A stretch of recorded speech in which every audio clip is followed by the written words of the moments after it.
So,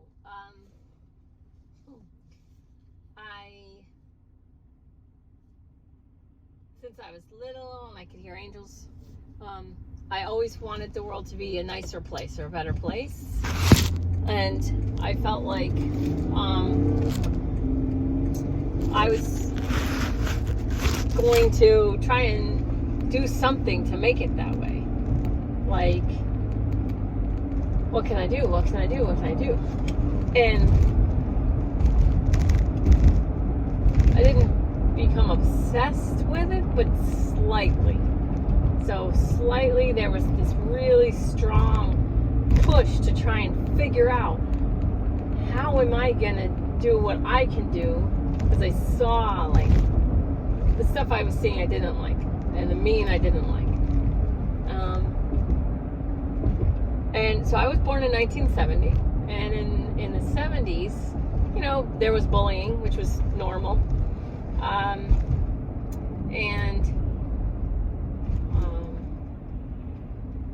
There was, you know, sort of a political divide that everybody was just used to as normal, whatever. Some people were this and some people were that. And they would, you know, have discussions and debates and talks, and they disagreed loudly sometimes. But but we didn't have social media. There was no social media. So people couldn't fight from behind a computer screen at the time. And they also couldn't look online for what's called open source information. So open source information is like, if you want to read, you know, open source information means you can get it on the internet. You can find it for yourself. So you don't need the news. You don't need the news to tell you. Like, you can find the executive order from December 21st, 2017, if you want.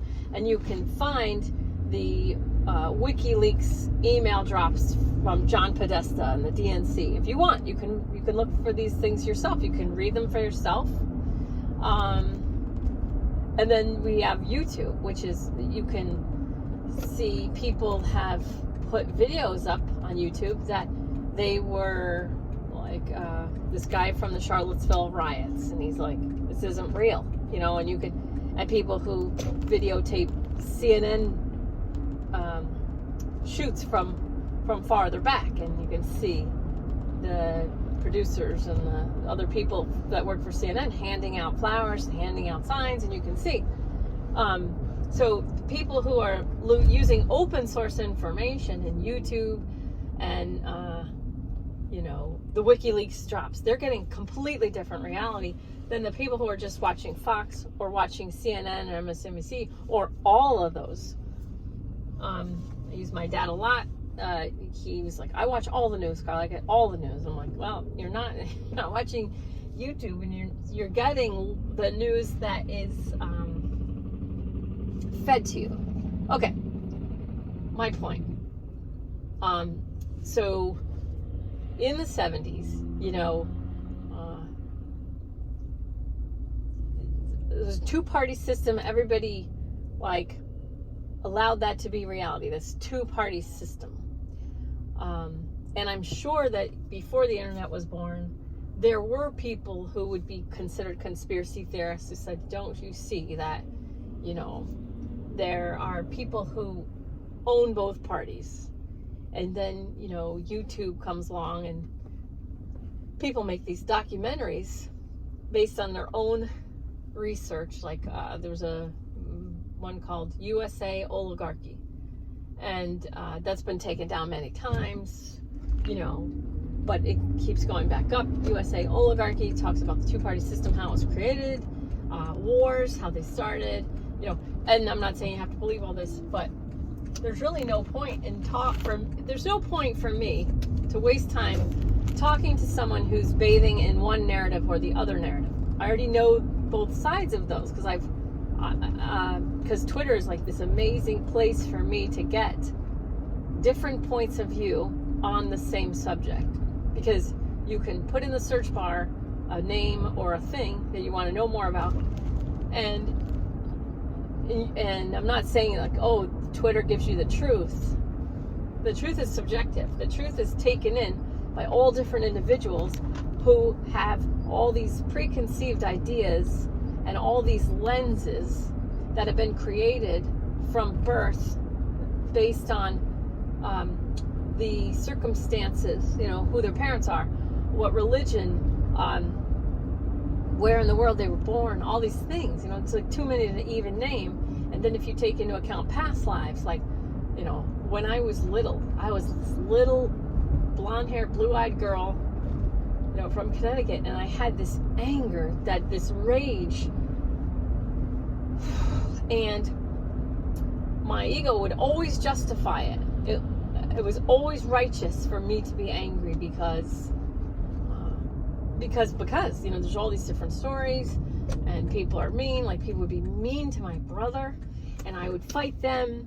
I got kicked out of, Cogg's Hall Park was this place in Massachusetts. I got kicked out for fighting. So I had this like rage that I went to this lady who I thought was a masseuse, and it was not that. It was a healing.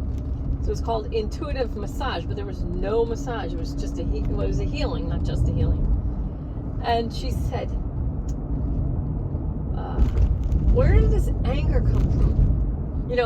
And it was just in there. I wasn't reacting to it, and I wasn't like projecting it on her, but she could feel it. And I said, I really don't know, because I remember getting so angry as a child that I would destroy my room. And I'm talking like, I want to say first grade, second grade, so angry. And I remember just like the only thing that made me feel better was just destroying like everything, anything I could. And she's like, so then fast forward, like in my 30 or whatever, 31 or something. Where does this anger come from? I'm like, I really don't know. I don't know. And she said, okay, well, let's go back. And I said, I'm a baby. I was like a baby in a crib. I'm like, oh my God. So she said, okay, so you must have been born with it then. So she said, let's go back to where it started. And this was crazy for me. This is so funny because I never thought I'd be talking about this, but apparently, so this is where we're starting. I was a man, and it was like way back. It was in a time where the only heat was from burning wood.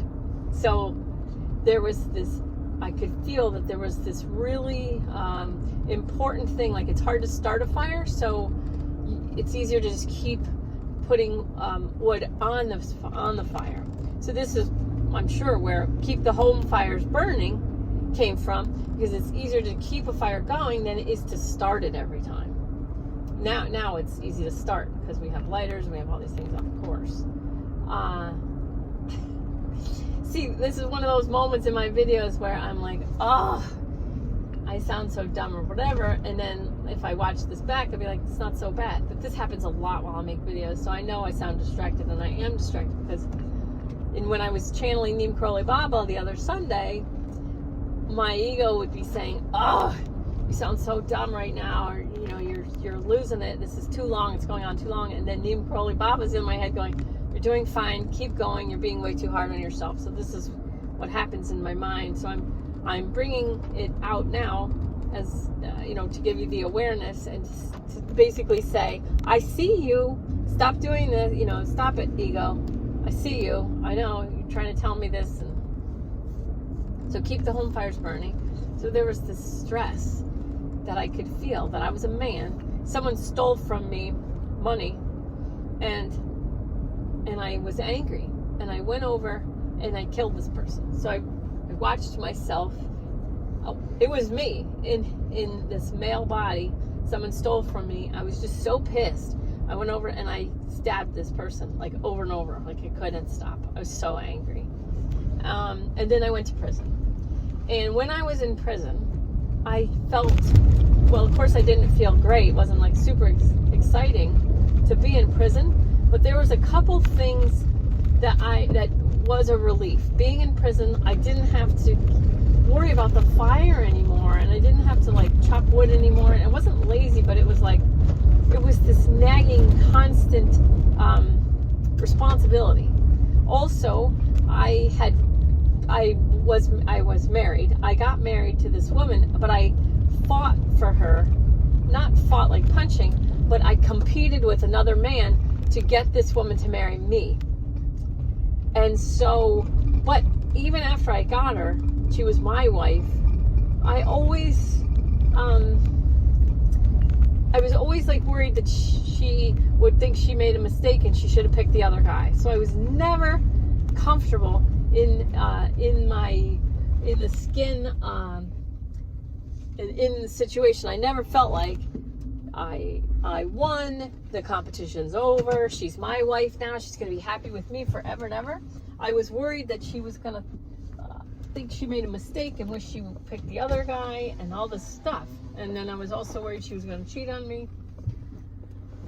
Like this kind of stuff. So I could not relax. In the healing, this is why healings are so fun, so neat. In the healing, I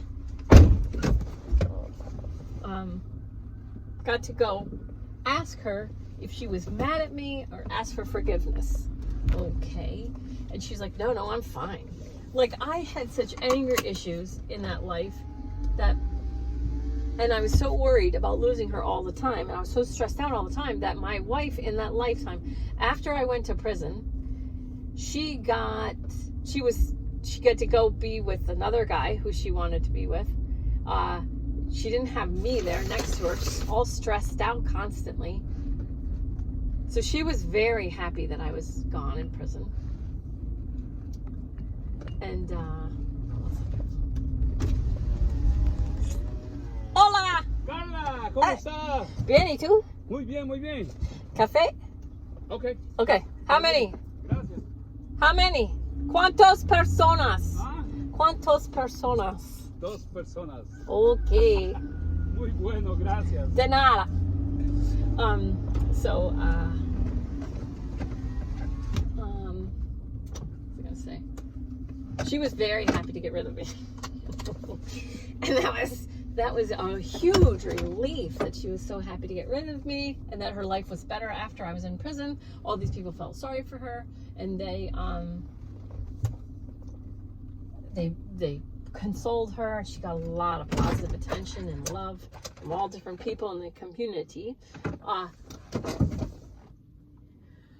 But finding out where my anger came from in that life was awesome, because I had always wondered, why was I so angry? Like, I had no reason to be this angry. Crazy. All right. So I thought about, my relatives that fought with each other and stuff like that. And I was like, I could feel neither side was going to change their mind.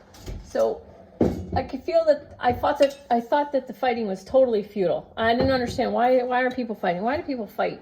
Why are people fighting each other, to like make one side believe what the other side believes? It doesn't matter and all that. And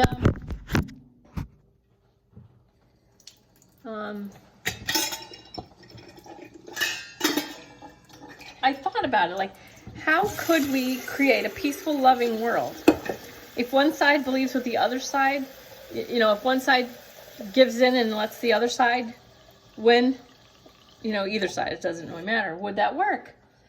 And I could see clearly the difference between, Republicans and Democrats, or liberals and conservatives, whatever.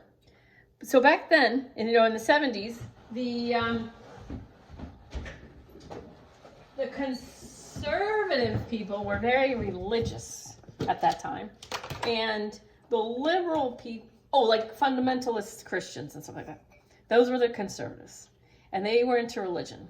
And the liberals were, like George Carlin would have been a liberal, they made fun of, and if you can watch old, it's not even that old, but you can watch old comedy routines by comedians making fun of religion. So I watch tons of that. And you know, YouTube's so good for all that because you can find all this old stuff by George Carlin and who's the other guy? He's got like longish black hair. Sometimes he wears glasses. Anyway, so in the old days, people on the right were fundamentalist Christians for the most part, and people on the left were liberals.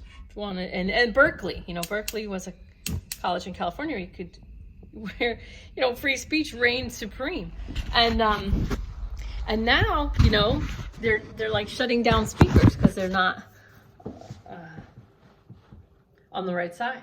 So it's like, so things have completely flipped. And the like conservatives, Republicans in like you know, in the 70s weren't fun. They weren't fun at all. Like, and now, like, there's the conservatives of today, 2019. That's where like the fun is. They're like the memes and you know, and Trump is president right now, and he trolls people. He trolls the media. He trolls people, and so there's a huge trolling culture. Like 4chan and 8chan, the Chan boards, they troll the mainstream media constantly. They made this the OK sign, and they pretended it was the white power. That this means white power, WP, white power. So they got the mainstream media to bite off on that. Oh, this means white power, and then they posted all these. Then they made all these memes with Obama and Hillary doing that, and all these Democrats doing it. So anyway, it's an interesting time we live in. But back to me in the 70s and the 80s. So I saw this world, and I saw people fighting, and I wanted them to stop, and I wanted them to be nice to each other, and I wanted this before I had any idea about like the world. And then as I grew up and I learned about the Middle East, and those people are fighting, and those people are, you know, in Israel, and I was like, oh my God, like in the 70s, I was just worried about the United States. That's all I knew that existed was, you know, the U.S., state of Connecticut. That's all I was really aware of. And I wanted those people just on this tiny little state, you know, tiny little speck in the whole universe. I wanted people in my speck in the universe to stop fighting and get along. And like, don't you see, like, the sides are fighting each other saying, if you would just believe like us, we would be fine. And the other side's like, if you would just believe like us, we would be fine. And it's like, what a waste of good food is to fight over it. And I never got it. And I really didn't understand. And so as I grew up, and then I became aware of the Middle East, and then the globe at large, and then the fighting and all the wars, the United States is in all these wars, and like, oh my God, this fight is way bigger. And so then at that point, I don't know how old I was, you know, maybe I want to say 20s, I started to like really shut down and really be like, you know, screw all this. I'm just gonna work my butt off and get a piece of property and like hide out on it and just like be, you know, have everyone leave me alone. That's what I thought the answer would be. My daughter's 7, and she thinks that's hilarious that she's like, this huge world and you just want to hide away.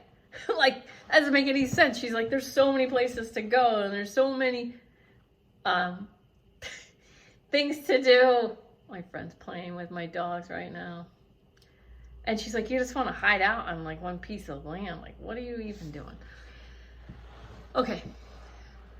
So I thought about it, you know, around getting my work done. I worked like 3 jobs at a time for most of my life. And my whole goal was just like, save, get a piece of property, hide myself away, stay away from everybody, you know, don't even talk because people don't understand anything I'm saying, blah, blah, blah.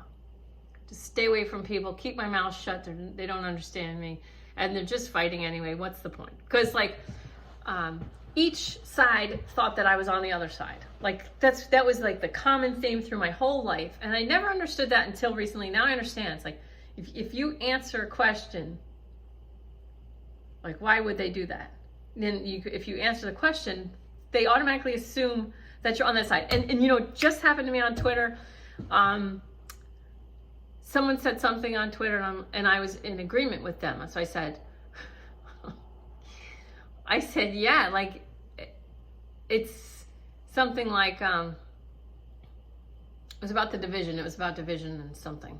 And I was like, yeah, you know, it's easy to believe we're headed for civil war. And I like put civil in quotes, civil war. Like that people are fighting each other. And it was something like that. And this person,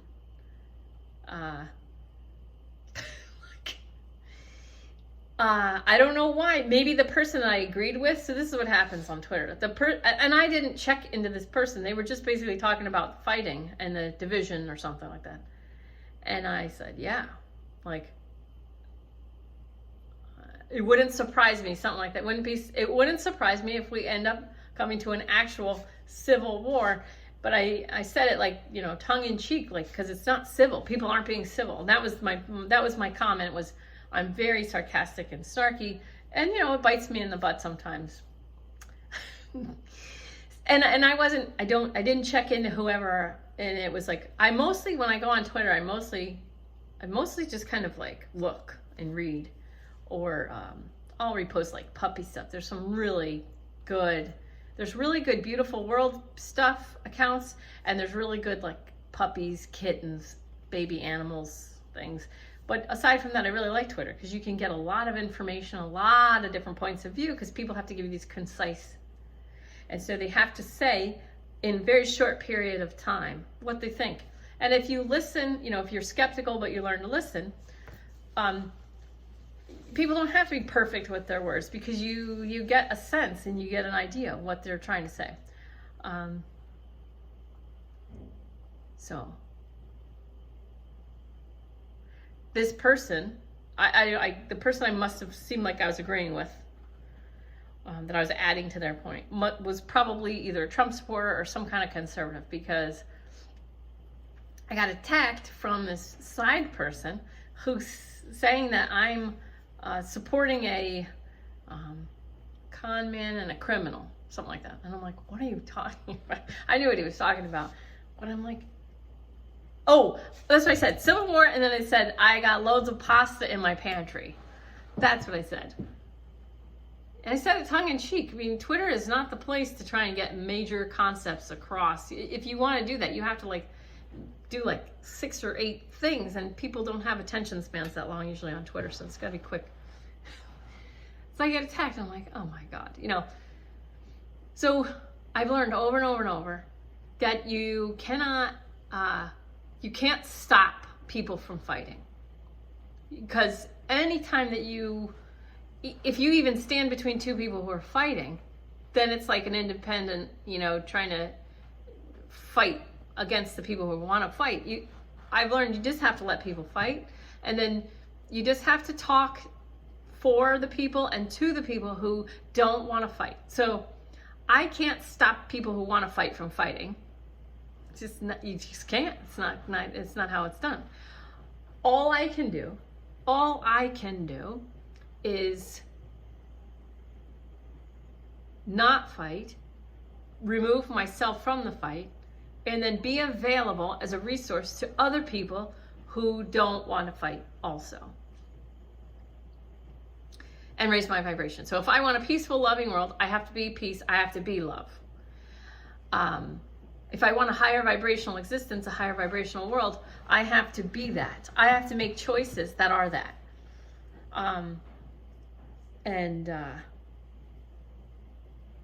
So through the course of my life, and so I'll be 50 next year, but through the course of my life, learning that I can't fight and expect peace, and I can't hate and expect love.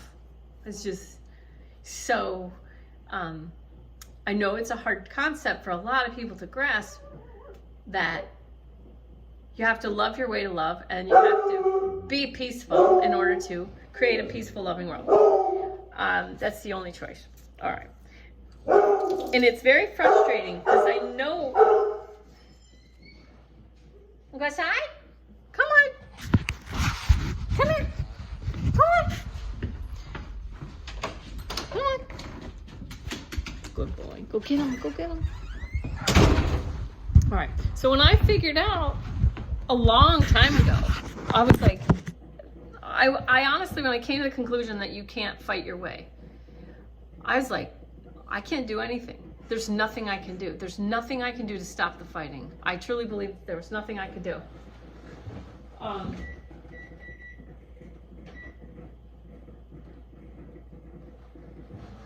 that's not true. I can create meditations, and I can do what I'm doing now, and just whoever does it, does it. But I have to respect the free will choices of everyone who's fighting. I have to respect the free will choices of everyone who's choosing the opposite of what I wish they would choose. I have to bless all, including myself. If I feel bad that I have this sense of peace and I have this understanding, if I feel guilty that I have the understanding that I have to just love and I have to just be grateful for what I have and I have to just raise my own vibration, I'm not serving anyone. If I'm guilty about living in the United States and having a much better existence than so many other people in the whole world, if I feel guilty about that, then who does that serve? No one. It lowers my vibration to the second lowest measured vibration of guilt, which is 30. And then the people who are suffering worse than me, who would take my place in a heartbeat, if they could hear my mind, they'd say, what are you doing? Why are you wasting you're so lucky to have what you have. Why are you wasting it? Feeling guilty and then pretending in your mind that you're serving me in some way. Like, at least if you have it, just enjoy it. And then, then if you enjoy it and then you raise your vibration to joy, which is 540, then you're put in a better position to do more for them. So you can do more for the people who are suffering if you have a higher vibration. So, all right, now, wow, that's so distracting. Woo, the ADD is really strong today. Me and coffee. Balancing on bananas. Okay.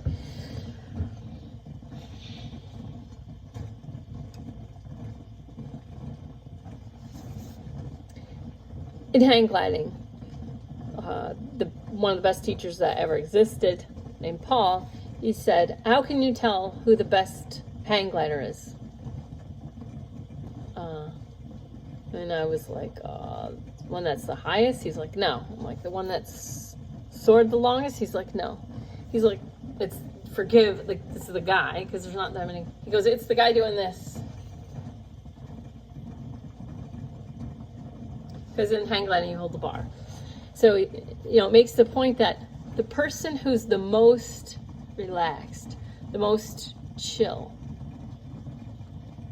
is the best hang glider out there.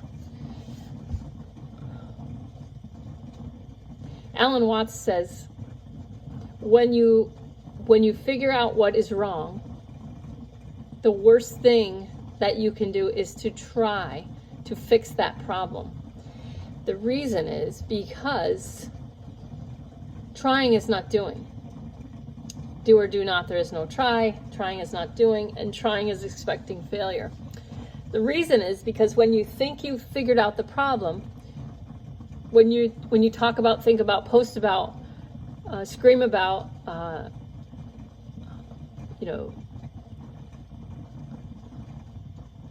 march and about a problem, you're feeding the problem that you're trying to solve, or you're bringing attention to the thing you're trying to stop.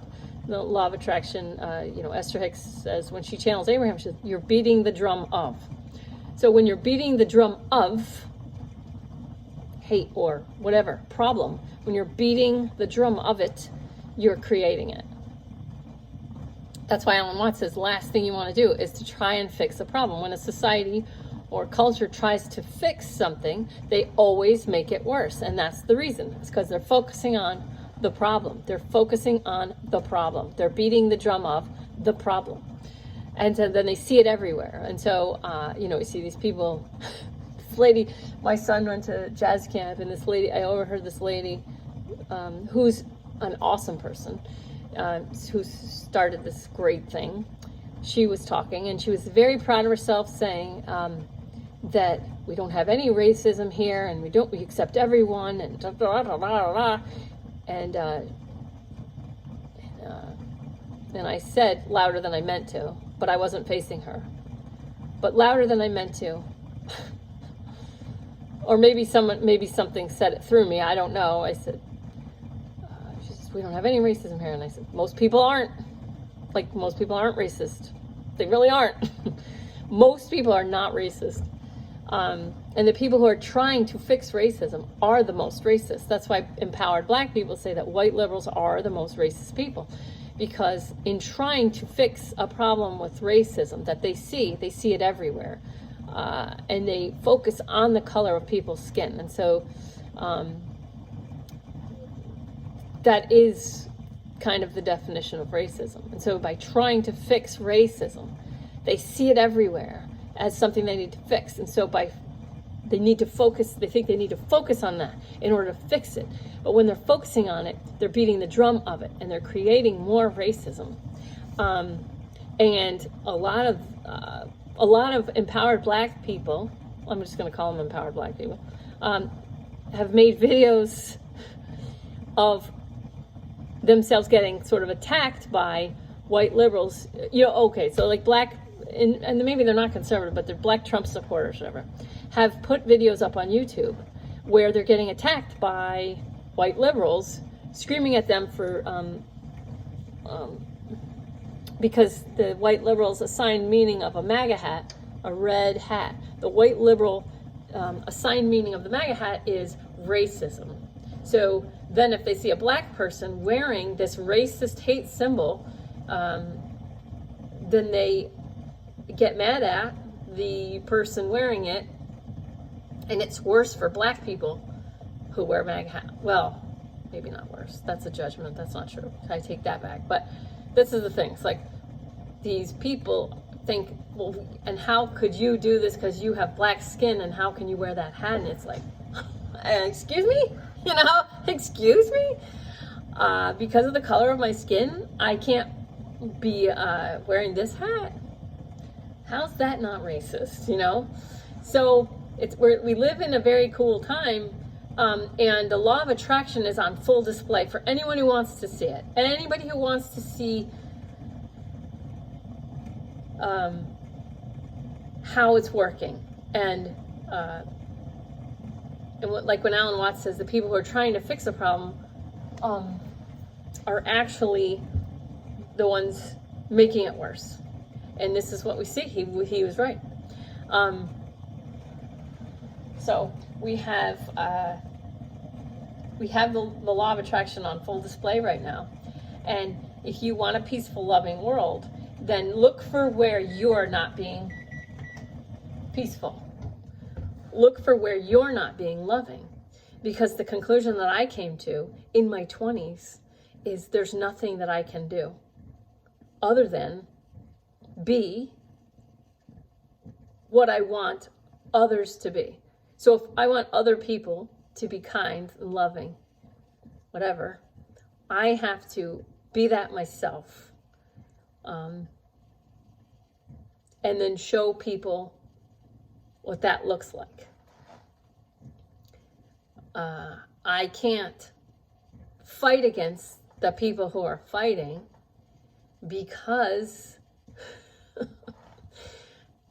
that's not going to stop fighting. When has anyone ever fought you? It does happen, yeah, it happens. This girl from the Westboro Baptist Church ended up marrying this Jewish guy that they started as fighting on Twitter, and then they ended up coming around and falling in love and getting married. So it does happen, but for the most part, you cannot fight your way to peace. And, you know, I totally understand why people try to change the world by fighting against the people who are doing it wrong or people who are believing wrong. Okay, but you can't. I have to give out coffee.